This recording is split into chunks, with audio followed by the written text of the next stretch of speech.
Pertama-tama, siram luka menggunakan air bersih yang mengalir dan pastikan tidak ada kotoran lain yang menempel pada luka.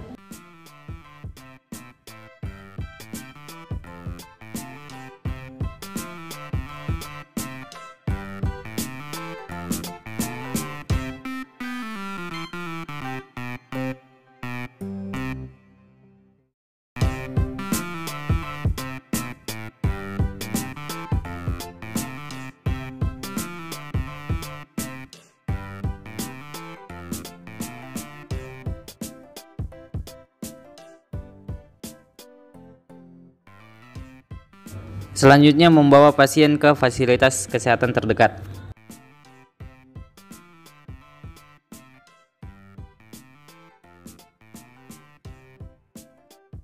Penanganan fisioterapi luka bakar fase inflamasi hari pertama sampai hari ketiga.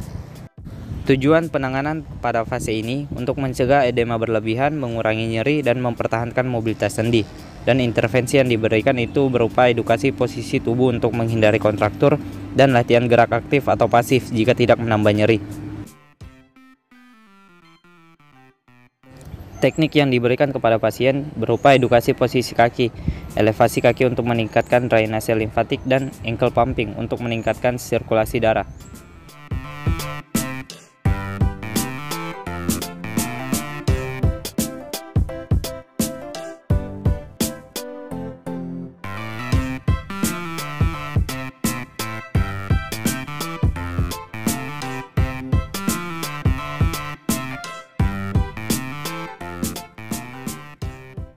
Gerakan aktif pada kaki yang mengalami luka bakar dan gerakan aktif pasif pada kaki yang sehat.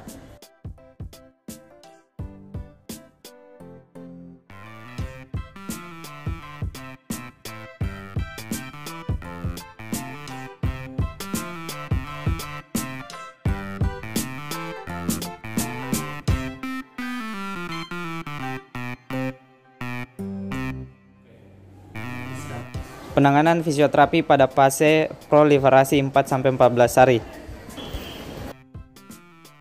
Tujuan pada fase ini meningkatkan mobilitas, mempercepat penyembuhan, dan mencegah jaringan parut berlebihan. Dan intervensi yang diberikan itu merupakan latihan rentang gerak atau ROM untuk mencegah kekakuan sendi.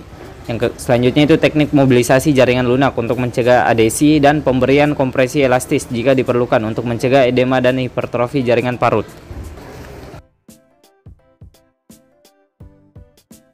Penanganan yang diberikan merupakan aktif ROM exercise dan pasif ROM exercise untuk mengatasi limitasi ROM. Selanjutnya itu scar mobilization untuk mobilisasi jaringan lunak untuk mencegah adesi.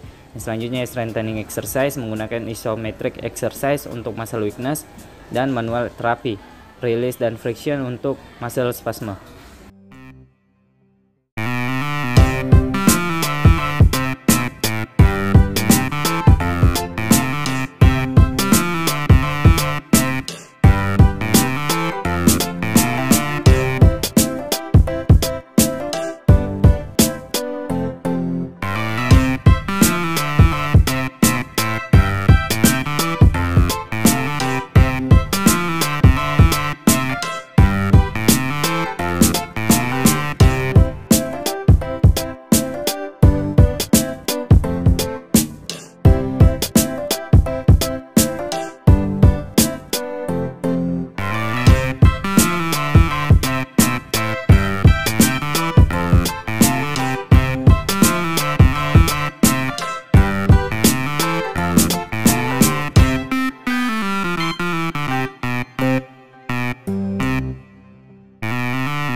Penanganan fisioterapi pada fase remodeling 15-21 hari.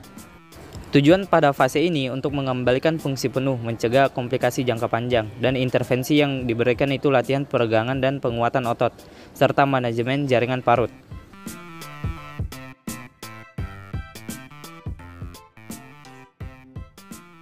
Untuk penanganan pertama, itu stretching atau peregangan pada muscle yang spasme dan tightness.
Untuk penanganan yang kedua, itu strengthening pada muscle yang weakness.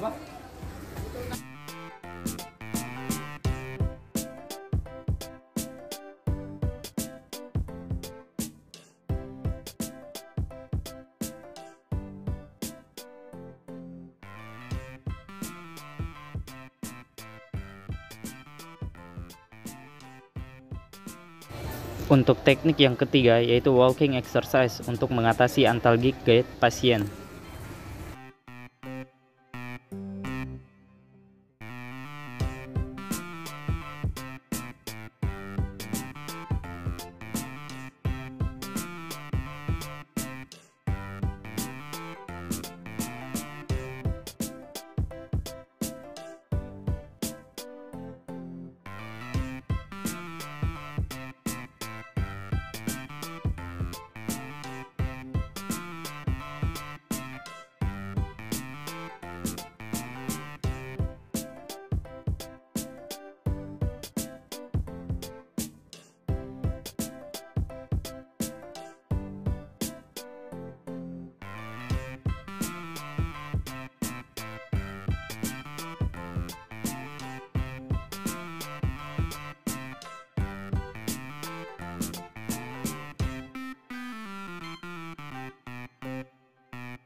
Karena sebelumnya Bapak telah melewati beberapa fase yang tadi telah ditangani juga oleh beberapa fisioterapis.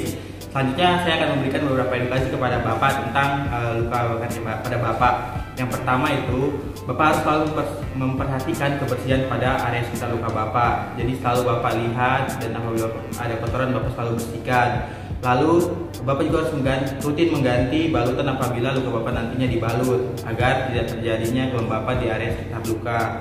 Terlebih lagi, Bapak juga harus memperhatikan ketika ada tanda-tanda infeksi. Jangan sampai nanti sudah muncul tanda infeksi baru Bapak bawa ke tenaga kesehatan. Dan salah satu yang penting juga adalah Bapak tidak boleh menggaruk di area sekitar luka, karena itu salah satu faktor yang mempermudah terjadinya infeksi di area luka. Oke, dan yang paling terakhir, Bapak juga jangan lupa untuk selalu menggerakkan kaki Bapak di area yang tidak luka agar kaki Bapak itu tidak kehilangan fungsi geraknya. Baik Bapak, setelah tadi saya berikan Bapak edukasi, nantinya juga akan ada beberapa home program di mana yang akan saya berikan itu ada 4 home program. Yang pertama itu ada elevasi, di mana elevasi ini Bapak lakukan untuk meningkatkan aliran darah atau sirkulasi darah ke kaki Bapak agar kaki Bapak itu sirkulasi darahnya tetap lancar. Yang kedua yaitu stretching, terutama stretching di bagian quadriceps dan di bagian calf untuk otot agar tidak kaku nantinya. Dan yang ketiga itu adalah heel raises, di mana heel raises ini dilakukan untuk sebagai latihan penguatan terutama di bagian ankle, di mana nanti kan Bapak pasti akan sulit berjalan ketika di bagian kaki, terutama di bagian kaki yang mengalami luka. Jadi heel raises ini adalah sebagai untuk penguatan agar memberikan fungsi kaki Bapak seperti semula. Lalu yang terakhir adalah ankle pumping. Ankle pumping ini sama seperti untuk melancarkan sirkulasi darah, tetapi juga untuk membuat agar sendi Bapak juga tidak kaku, terutama di bagian tidur di rumah. Bapak pastikan untuk kaki Bapak itu selalu dielevasi dengan cara mungkin bisa memberikan sanggahan atau bantalan di bawah kaki Bapak, jadi ketika tidur tuh posisi kaki di atas daripada posisi badan. Oke, selain melakukan elevasi, nanti Bapak di rumah juga tetap melakukan ankle pumping ya secara mandiri. Tujuannya agar sendi Bapak bagian ankle tidak kaku dan peredaran darah Bapak di bagian kaki tetap lancar. Oke, nanti saat di rumah Bapak juga bisa melakukan gerakan mandiri yaitu self calf stretching ya, bertujuan untuk menjaga agar otot calf Bapak tidak kaku. Nanti setelah stretching Bapak juga bisa melakukan gerakan namanya heel raises. Jadi di rumah nanti Bapak bisa cari kursi atau meja, kemudian pegangan pada kursi atau meja tersebut, lalu jinjitkan kedua kaki Bapak.